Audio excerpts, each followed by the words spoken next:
like to, oh, well, good. Now my name's not recorded. So, I'm just kidding. So, in any case, we generally like to start the presentation and everything off with a few of the things that people already know. Will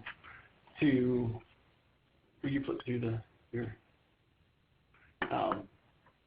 obviously everyone know that we're recording the session today so that it can be shared with other vendors or viewed by yourselves in the future to follow up on information. And I believe Ramona may or may not have already sent out the link or the presentation to everybody prior to this, or she will afterwards, as she did yesterday with yesterday's presentation. Hey, Ken? Yes? Ramona also wanted me to let you guys know that the link for the recording will be sent out. It'll just be sent out late next week. So look for it then. Thank you. Thank you. Some of the other webinar etiquettes, keeping things on mute, keeping your phone, as long as you keep your computer on mute, that way we don't have the background noise. We will stop periodically. If you'd like to take yourself off mute and want to ask a question, feel free to do so. In yesterday's presentation, there was some use of the IM system here in the AT&T website. So hopefully we'll get to all those. You can use either one of those avenues to pull up a question or ask a question. But hopefully when we're done with it, there won't be any questions. Okay. My name is Abel. I'm the Kmart Vendor Payments Manager. I've been with Sears 8 years. I worked in different departments, pharmacy, accounting, vendor receivable, and in the disbursement team. Today's agenda is going to talk about key contacts for Kmart, key contacts for Kmart, invoice match process, invoice requirements, error payment descriptions, resolving issues, detailed examples for those, and key points to remember.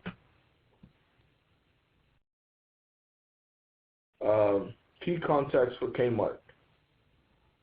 Here you see two key contacts, two key contact emails, AP Help and Workbench email. AP Help, key points to remember of AP Help is that we receive around 350 emails a day, and the turnaround time is close to 48 hours. We try to, it's a first in, first out. Examples of questions that you can send to AP Help include invoice status, questions about deductions, and anything related to AP Help. The email for Workbench, that is any questions related to Workbench. I will talk more about Workbench later, but this is a good email to remember.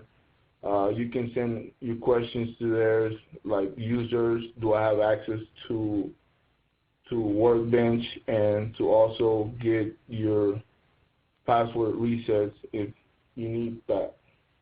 Please also remember that most vendors that have access to Workbench already have an admin, and that admin is responsible for resetting passwords as well. Any questions on those two emails?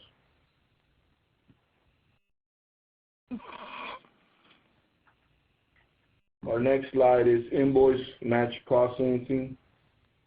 3 things must happen for an invoice to be paid. We must have a PO, we must have an invoice, and we must have a receipt. And any of these are missing, there would be a delay on your payment.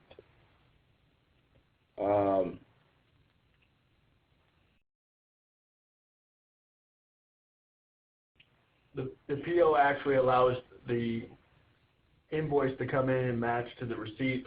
It's very imperative that we have a valid purchase order, and Abel will go over in a few minutes what a valid purchase order is. It's kind of the gatekeeper. If there's no valid purchase order there, you will not, your invoices and receipts will not match in our system, and it will cause a delay in payment, and we certainly don't want that. Once the three of those happen, we have what's called a three-way match process, where your invoice will match to the receipt, and we will process payment based on what we received. Okay. The first point here is at the end of the cycle period, the invoice is paid in full and the claim is deducted from the vendor. This happens when, this is an example, when a vendor submits their invoices but there's no receipts in the system. So what you will see is that the system will pay the invoice and then it will deduct the full amount of the invoice. This is an example of a system pay and deduct. And okay. The other point is claims could be result in a merchandise shortages, pricing discrepancies, or a total of non-receipts for merchandise. The above example is a non-receipt of merchandise. Later on in the presentation, I will tell you about, I'm going to provide information to you that is easier for you, so when you go on Workbench, it's easier for you to identify what the claim is for. And some of the codes that we use are code 73 and 72 and 77. I will elaborate on those more later in the presentation. Payment terms are based on ROG. For Kmart stores, use the actual date the products are received at the stores. With the distribution centers, ROG is based on the date the truck arrived on the DC, and we call that on-lot date.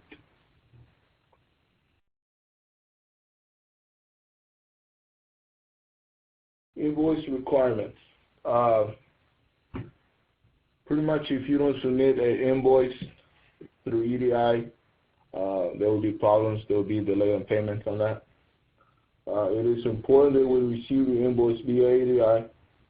Make sure the EDI transmission has been tested and approved by a third party. Two common EDI errors are the incorrect vendor number and the incorrect KSN. To avoid these two common mistakes, make sure the vendor number is correct. Make sure the vendor number is correct, or digits length, and preceding zeros is necessary. So that means if the vendor number has six digits, make sure you add the additional zeros to that field. Receiving. And make sure the KSN items is valid and approved in the IMA. Any questions?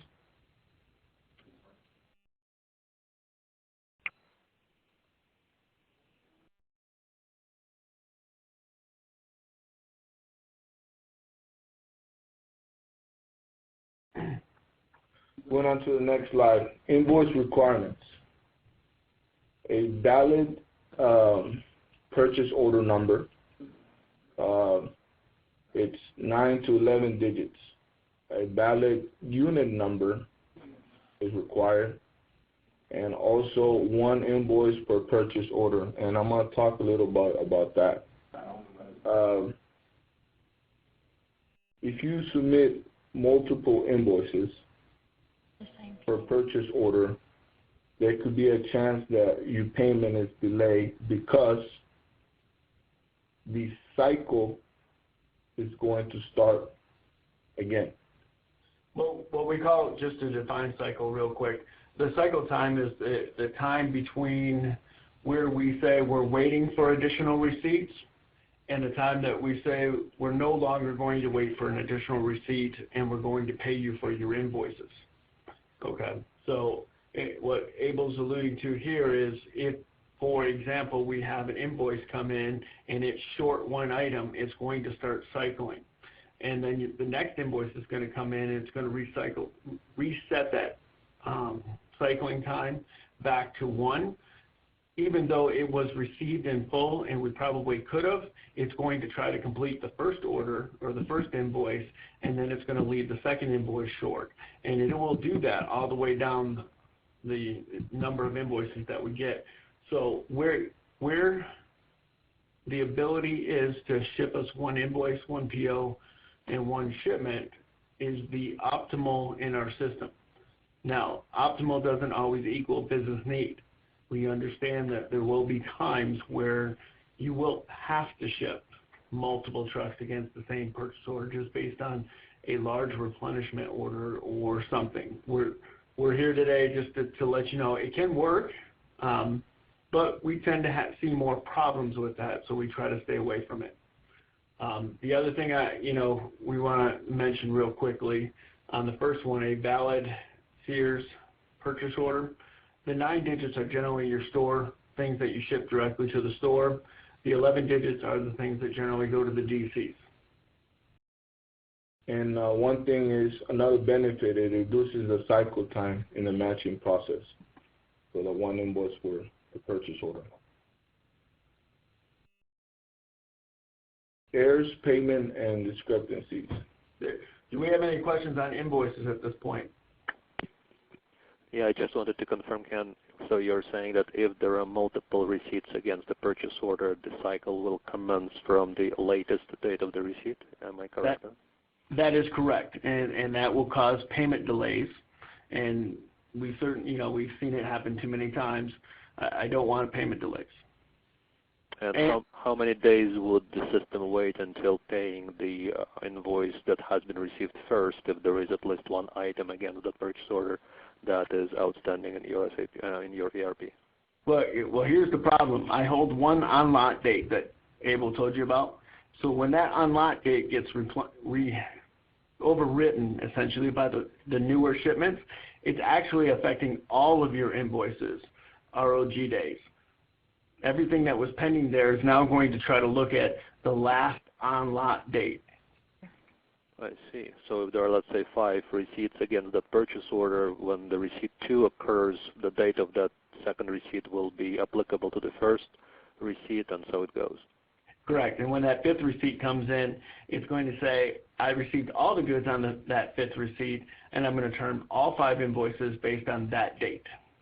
Okay, and if there is one item that PO is expecting to be receiving, but it's not received, how long the system will wait until it will pay invoices against all the items that it has received? It will cycle based on your terms, and generally 5 days before your terms, it will try to match that invoice. It will pay you short and set your invoice up for payment. The problem comes in is when you have multiple shipments, I'm changing the terms essentially based on the ROG days. So it will change things all the way across the board. Understood. Thank you. Okay. You're welcome. Can I ask a quick question? You certainly can. If there's no choice but to submit a second invoice against the purchase order with a new invoice number, that's not going to stop it from recycling, is it? It will not stop it. If we have perfect matches, I mean, we do have perfect matches that happen. I mean, I don't want to say that this never works. It obviously works, or else we absolutely could never do it.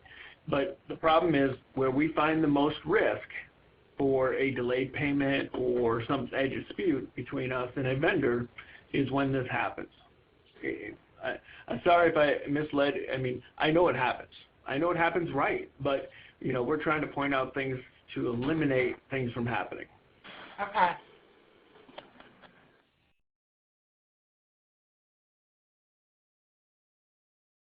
Error payment discrepancies, invalid or missing information, purchase order numbers. A good PO should have for store 9 digits, for DCs 11 digits, and as you can see there are invalid POs.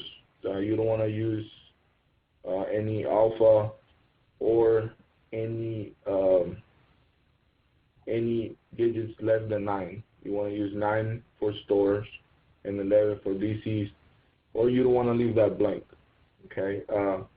Also, stores and DC numbers. A good store number is 4 digits, and a good DC number is 4 digits. You don't want to be short on the digits there and submit 3 or 2 or even leaving it blank because it's going to be invalid. Another thing is the EDI invoice data content. Make sure that the item is 10 and it's $1. Make sure that the net amount is $10. This could cause some issues. And also, we should have an invalid KSN item number. A good KSN number is 7 digits, and an invalid is anything less than that or more than that.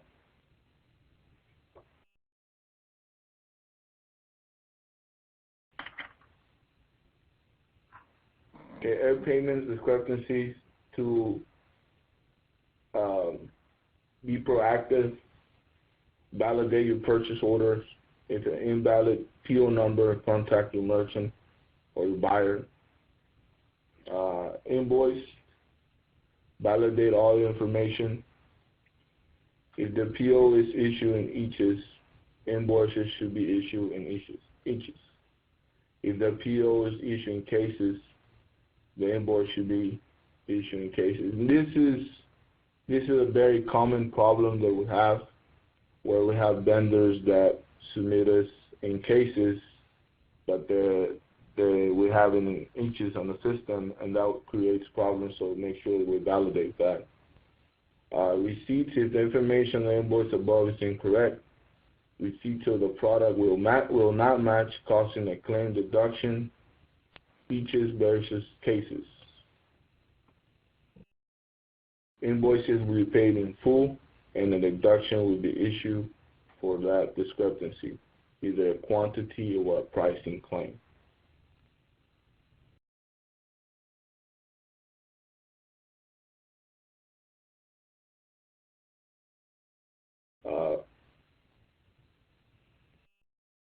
Errors, payment discrepancies, invalid or missing information will result in delay or non-payment. Resolution, ensure invoices are 100% accurate and complete.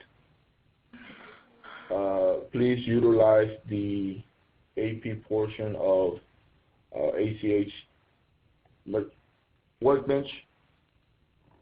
And also, when you have if you're disputing any claims that you see, send backup documents to AP. All invoices related to the PO claim and valid proof of delivery if the items are unmatched for more than 45 days and partially matched for more than 20 days. So if you see an unmatched invoice in the Workbench and you submitted it in like 10 days, just wait 45 days, and then we can work on it, and the same thing goes for partially matched 20 days. We'll be happily assist you with that. How do we know if they're unmatched? Within Workbench, you will see those unmatched. Oh, okay. Yes. Yeah. Workbench, when we go through the Workbench piece of this, we'll try to illustrate out some of the Workbench tool tells you individual invoices. It gives you trial balances. It tells you what's pending in my system. It tells me, if an invoice is in error. It is, not it's patted on its back, but it's a pretty robust system for allowing our vendors to see the transactions that are happening in the Kmart system. Great, thank you. Yep.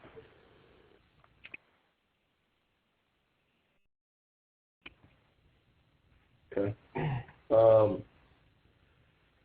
So to recap on resolving issue, invoice paid in full, deductions, issues, discrepancies, quantity, pricing, miscellaneous claims, claim documents acquired. Again, this is where if you see a claim and a check, you can go, or be proactive, you can go into Workbench and you will see those claims there.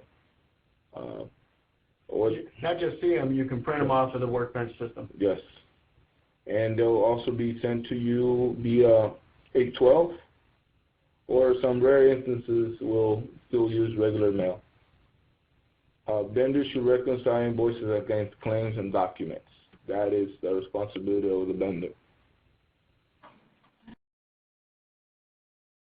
Any questions?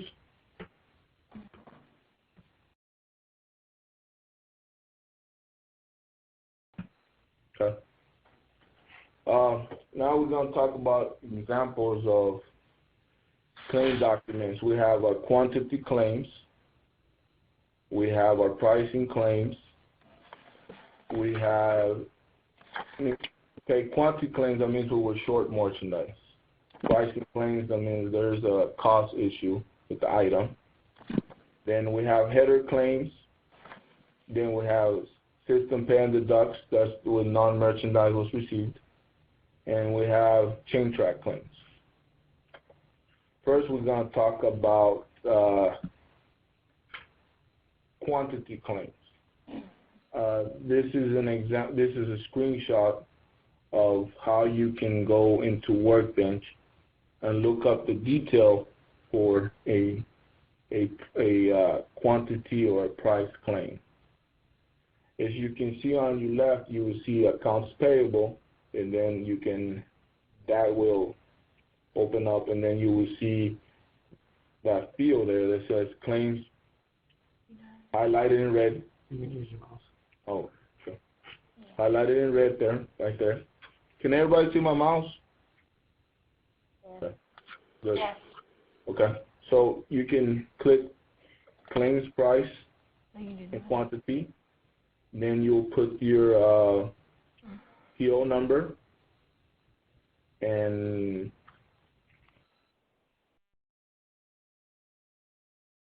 your DUNS number. You should have your DUNS number already for that. It should already be loaded into your Workbench. Yes. The difference in our screens that you'll see is we have the ability to key any vendor number in, but yours will be auto-populated.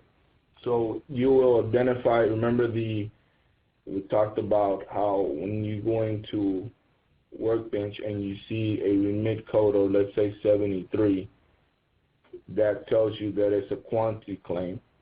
You will put the PO number here. You have pay document number. You click quantity claim and you hit submit.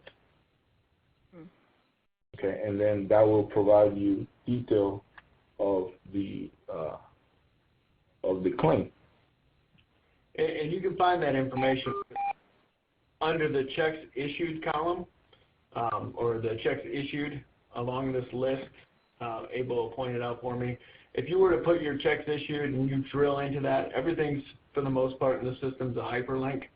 So if we issued a check to you and you wanted to see what's on that check, you will have all those codes out there as well, that code 73 and all the other codes that we're going to talk about today. You will see on the check remittance within Workbench here, and then you'll know which screen you need to go to find the detail for that backup.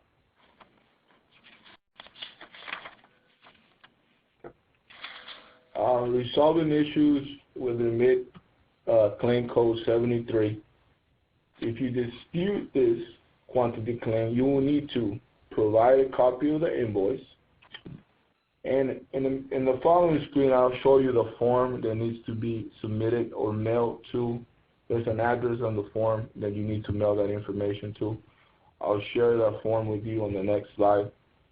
So what you need to do is provide a copy of the invoice, provide valid POD, it says mail all information to the account payable department, use the AP processing request form, that's the form that I was talking about. Send the form and then necessary documentations to the address found on the form.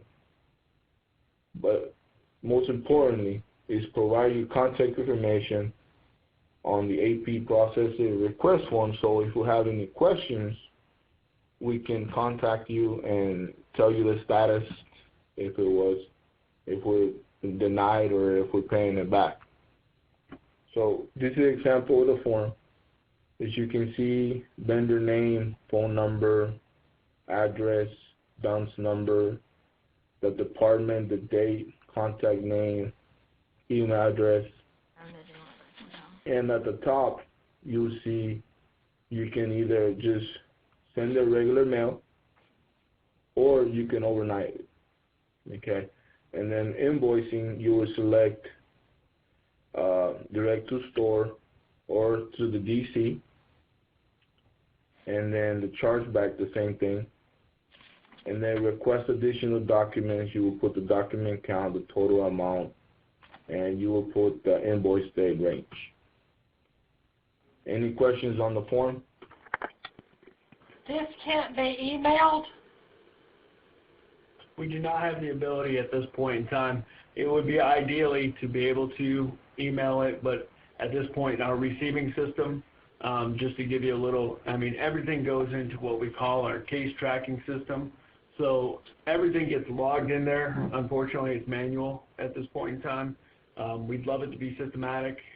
It's just getting the IT resources to do that. But we have no ability to accept a emailed version of this and track it so that we can provide updates to a vendor when they email AP Help or they call the AP Helpline. I've been actually sending those things to AP Helpline, and I got some replies to those requests. So are you saying that it's a fluke, or I could still send those to the people I've been in contact with? It's things are not imaged as well through that, so we're not going to be able to track that as well. It will happen. The team is proficient in getting things done, but when we send them to the location on the form here, they have to scan them and send them over. So they have a scanned copy of what you submitted. When I submit everything scanned. I submit my scanned form, invoices, PODs. I understand, but that doesn't get into my case tracking system. They're working that outside of that. So if there was ever a dispute on that, they're going to say they never got the paperwork because they won't ever find it. If there's a dispute, let's say, something falls on somebody's desk or falls behind their desk, or you don't come back to me within 6 months, nobody's going to remember that case, and you're going to submit everything again. In the other case, we have all that paperwork still as images in my case tracking system. So the preferred method is to send them via the mail to this location at this point. And if I send it by mail, do I get some kind of confirmation through email saying that your AP request number 12345 has been received, and that the tracking number XYZ345 has been assigned? We do not. So how would I ever know that you ever received my request? You're not guaranteed through email either. No, with the mail I could at least have a record that I've sent it, and this is my proof. It is. And then when I ask people at AP Help what's the status, they could reply to me either somebody's working on it or what are you talking about, it has never been received. So that's fine. But if I mail it, you're saying there is no tracking number that's assigned to the received piece of information? But there is a tracking number assigned to it. It's just not communicated back. So we track everything based on numbers when it comes into the system. It's just we don't have the trigger mechanism to send that email back to the vendors.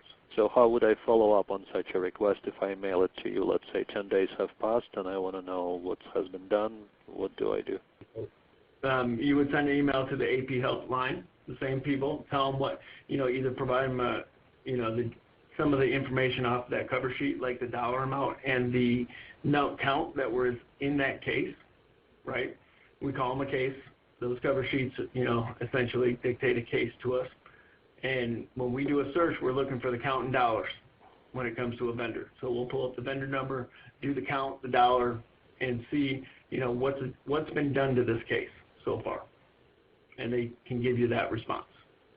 How many days is the ETA for handling the request once you receive it through the mail? We could be up to 20 to 25 days during peak times, down to 15 to 20 during non-peak times. Just to enter it into the system? Oh, no, I'm sorry. I meant the whole process. Okay. What about entering into the system? Yeah, once received, once the mail's received, that's when I started the time. So maybe we're adding 3-day mail time, let's say. But other than that, it should be 15 to 25 days. We should resolve that case. And you will get a letter from us that says your request was denied or processed. You'll get a letter if it's denied. You'll see it in Workbench when it's paid back. Right. What I am asking about basically is if I send something, first I want to make sure you received it. So how many days do I let pass before I ask AP help for confirmation that a certain request has been received? I don't want to wait 30 days, let's say, only to find out after 30 days if nothing has been communicated back to me that my original request has never been received. Right. I'd give it probably 5-6 days, business days. Okay. All right. Thank you. Thanks.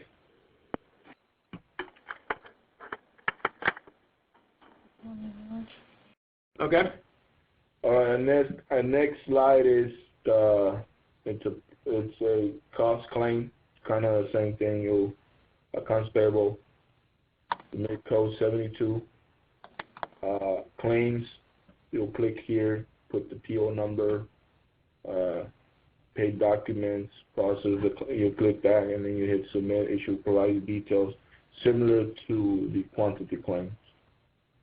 Then if you dispute this cost claim, you will need to provide a copy of the invoice, provide pricing claim detail, send in an Excel spreadsheet acquired from Workbench. So what you do is you hit submit, and then that will create an Excel spreadsheet for you. Please provide that information to us.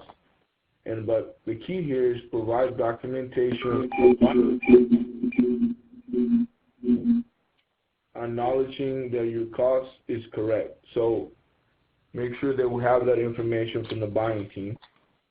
And kind of the same process as our 73, mail the information to accounts payable department, complete the form, mail it to the address in the form, and provide some contact information. One important thing is when a purchase order is created, it has a price on it. If that price is wrong, please understand it's going to stay wrong throughout the system and the process.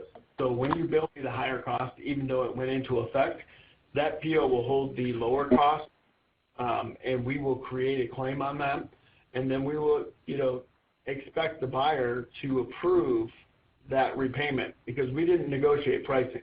We can search shortages. We can look at, did DC receive the product and market short? Did they not market short? We can do all that research, but we cannot determine whether or not a price went into effect unless the buyer tells us. So the buyer needs to be involved on all pricing disputes. And that is our next slide. Remember, cost claim need to be worked out between your sales rep and your buyer. Need to provide documentation. If you fail to send in the documentation acknowledging Sears Holdings had a bad cost, the associate assigned to the case will have to find out who the buyer is and send the paperwork. It will slow the process down, I guarantee. The process will dramatically go from 25 to 30 days to 60 days to 90 days, depending on how responsive a buyer is to us. That's why generally when we have pricing claims and somebody asks me, how do I get it resolved quickly? I tell them to go to their sales rep, have their sales rep go to our buyer, and have our buyer come back to us. And that will get it done quicker, because once we get approval, it's just a matter of us keying it into the team keying it into the system. So follow that path, and when you have a pricing claim, and you'll have resolution a lot quicker. And go ahead. Questions? Yes, I have one. Go back one screen. see the number 2, provide pricing detail in Excel spreadsheet. How are we supposed to do that? You want us to print a hard copy off and put it with this claim we mail?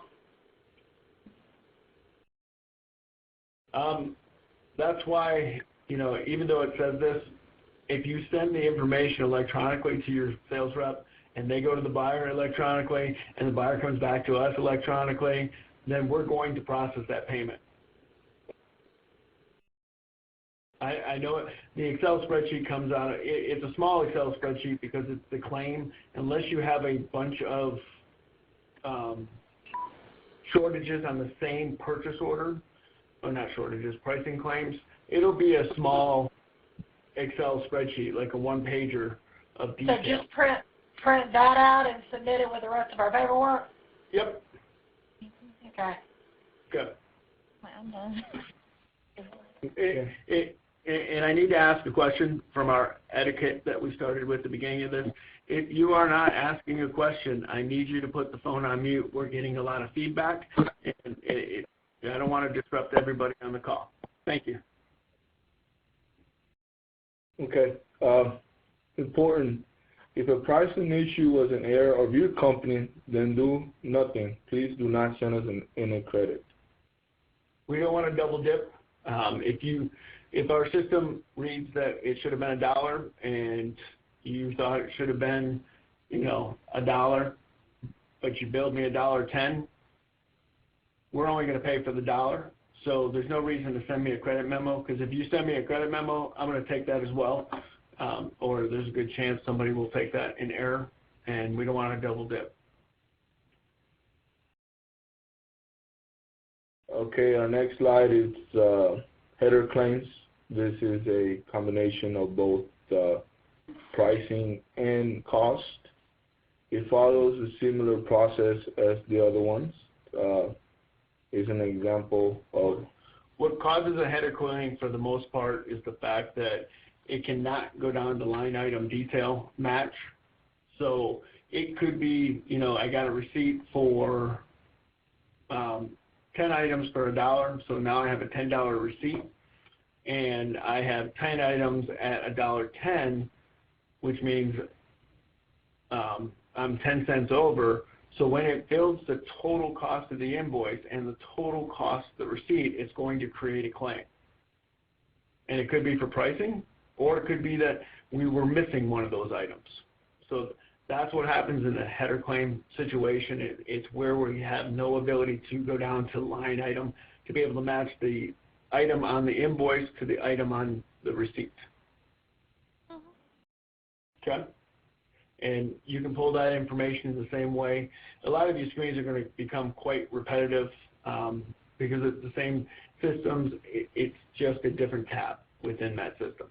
Okay, so same thing, complete the form, provide contact information, and mail the form to that address. 77s, this is the system, this is remit code 77s. This is our system pay and deduct. Similar process, you'll click here, you pick the document number, and you'll hit submit, and you should get some detailed information as to how much the claim was for. Right, but also remember that the system pay and deducts are really, you send me an invoice, I want to acknowledge that I got your invoice, but I never received any receipt acknowledgement from our receiving locations. So something either happened to the truck or something happened at the receiving unit to not receive that product, and that's when we have a what we call a system pay and deduct. We want you to know, well, we got your invoice, but we never got a good. So it's not necessarily that you have to come out to Workbench. You just have to look at the code on these and know that I'm going to need an invoice and POD to resolve that. And similar process as the others, complete the form, email it, and provide contact information. Now, there's manual claims, which are code 44. Provide invoice copy, provide claim detail, and similar process, complete the form, mail the form, and provide contact information. Now we're going to talk about non-AP generated. These are store and DC returns, 620 claims return good return centers and store generated return centers. This is our return centers. And jewelry and video returns. Returns agreements are established between your sales rep and our buying staff. This is an example of a return. The top one is it was destroyed at the store, and the bottom one it was returned to one of our centers. This information can also be pulled from Workbench. The quick way that I always tell my vendors how to identify a store return or let me rephrase that, a returned item from our system or a return deduction, they will always start with the store number, and then they will have a bunch of digits after them, 6 digits or so after the store number. But the form is very hard to read, but basically the store number has the first same 4 digits in the document number. So we consider our return goods. And this slide here shows you how to pull information regarding returns. You click return goods, you put the DUNS number, and you put the document information, and it should provide you details on the returns. I'm going to talk about completing a process and request form, submit form supporting documents for review, a letter of explanation, documentation, copies of invoices, valid POD, and tracking information, stamped relating, receive stamped good PODs. The collect versus prepay. We have 2 methods that, at least from a domestic standpoint, where we acknowledge goods. One is a collect shipper and one is a prepaid shipper. The way we define it is a collect shipper is my carriers coming to pick up the goods at your facility. A prepaid carrier is your carriers delivering the goods to my facility. In the collect world, and once again, I'm going to premise this with what works best. Okay, it's not always applicable to the real life, but anytime that my carrier as a collect shipper shows up to your facility and they have the ability to sign that freight bill, shipper load and count, said to contain, seal intact, anything that takes away his liability to know what's on that trailer, makes it a dispute between us and the vendor. Even though it's my carrier, they're essentially saying they picked up a full load, never looked at it, and drove off the lot and delivered it to my DC. And then if there's a shortage, it's going to be a shortage between us and a vendor. There's no way to get around it because I can't hold my carrier responsible for pallets, or not pallets, but boxes being missing off a pallet that was shrink wrapped and they had no ability to count it. Now, in the shipping world, we all know that nobody wants to stop and count any of this kind of stuff. So it's not always the most proficient way of getting it done.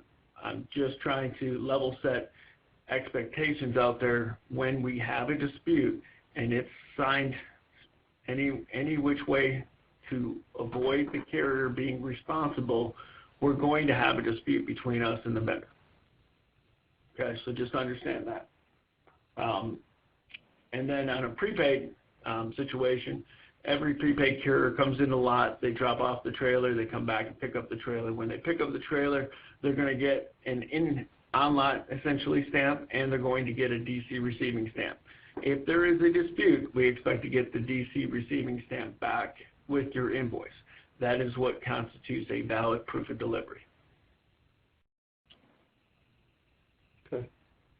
Our key points to remember for UDI transaction: make sure the vendor number is 11 digits and linked. Use preceding zeros if necessary. That's important. Make sure the item is valid make sure the item is valid and the items are in IMA and approved. We're looking at information in a Workbench, the purchase order, enter 9 digits number. That's important because remember, if DCPOs are 11, so when looking it up in Workbench, just drop the first 2 POs and just type in the 9 digits and you'll get your information that way. First 2 digits, 08, on every DCPO has to be dropped out of Workbench in order to pull it up. Okay. And stored POs are 9 digits, and I talked about drop the leading 2 digits. And export to Excel the code description list to use as a reference tool. So I'm going to show you where that is. The detailed deductions list, code descriptions. Code descriptions, yes. Yep, it's right there, code descriptions. So underneath there, it shows you the descriptions that we use for our ER or invoices that come into error, and it'll tell you what the error codes are. The detailed deductions, there are situations where you have documents that start with VC, VT. I'm trying to think of some of the other ones. Yeah, and you have some that end with, like LG. The deduction code table will help you to identify what type of deduction they are as well, especially if they're outside of the AP area and the codes that we provided today. This will help you and give you phone numbers and email addresses to resolve any deductions. And that's really what the code listing is for, is to help you, provide you, information on resolving any disputes you may have. any questions?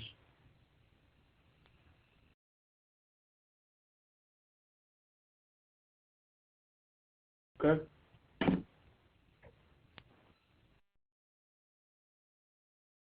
I have a question about something that was discussed earlier. Certainly.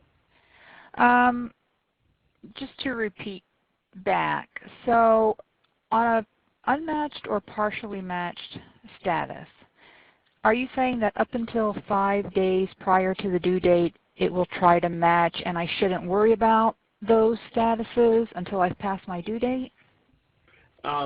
Without talking about specifics too much, okay? If you have, I'm trying to think, yeah, I don't want to say you shouldn't be concerned about it. It will continue to try to match, but if it's outside of a reasonable amount of time, right, for receiving, then there's an issue and you can be proactive. You don't have to wait for it to come out on a check. You can send in your proof of delivery before it comes out on a check. Okay. But if it's 5 days, then I don't know that I would concern myself with 5 days. It's still within a good time frame, but if you're looking at 30 days and it's still sitting in the same exact status, then there's a problem. Okay, so, but they've moved from unmatched to partially matched. Generally, if they move from unmatched to partially matched, the consistency of us getting any additional receipts is very unlikely. If it has been sitting there for more than 5 days. Okay, but it will pay on the due date. It'll just pay short. Correct. Okay. And if we need to dispute a shortage that comes in, then we just do it manually, send all our proof in, and submit it through that form that's on here now. That's correct.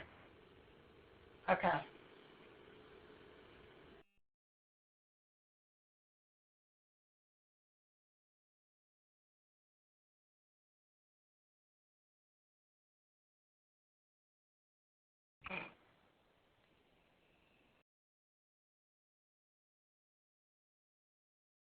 Well, if there's no other questions, I thank you guys for listening to us today.